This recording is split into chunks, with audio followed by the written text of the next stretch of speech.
Thank you, President. Thank you, Conference. This is a friendly, strengthening amendment that seeks to address many of the issues that we've heard in the main motion and present a way that we, as trade unionists, not just the union as the big organisation, can improve things in our branches, districts and workplaces. ECTs have become a severely exploited role, with unscrupulous employers, especially academies, often treating them appallingly, not as budding professionals to be nurtured, but, much like the apprenticeship programs in the wider economy, instead use as grist for the mill, warm bodies placed in front of students with a slide deck and a warning. Don't mess this up, they say. If you're not in slide 8 in 10 minutes, you'll be failing the teacher standards. And the sad thing is many do fail Conference, or they leave the profession, or they end up as another case in a branch secretary's email, like myself, in mid-May, instead of becoming the emotionally intelligent, tactful subject experts they could be. And the ones that come to our attention are the lucky ones.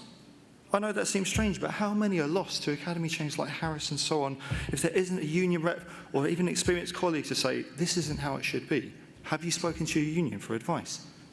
So the instruct here, and I'm going to talk about sort of the practical union strength things here, and you'll hear later about the class and financial issues, lays out a path in which we can fix this. First, by adding to our ECF campaign union membership and workplace right information to the initial teacher training.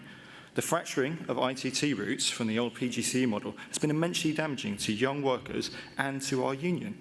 I heard, though, some amazing examples of great practice when I was at the Fringe today. I hadn't actually put it in my speech, so I'm now kind of going off the top of my head.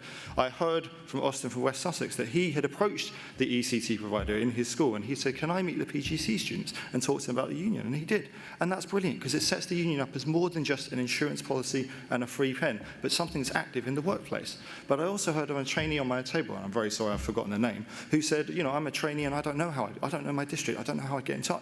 I'm only here because my partner is in the union. So what we need to do is to expand the Better Deal campaign to support this, and then to build on the practical steps that we can do locally. District and branches are close to the ECTs in their area. They could be supported to train, develop and recruit them, but with the support of the national union, because we know a lot of the appropriate bodies aren't neatly contained in one district or one branch or one locality. They often span a wider area. And there's a practical overriding step, and this, I know, will be one that may well be governed by our developing relationship with the TUC after special conference. We should insist on historic rights that we used to have.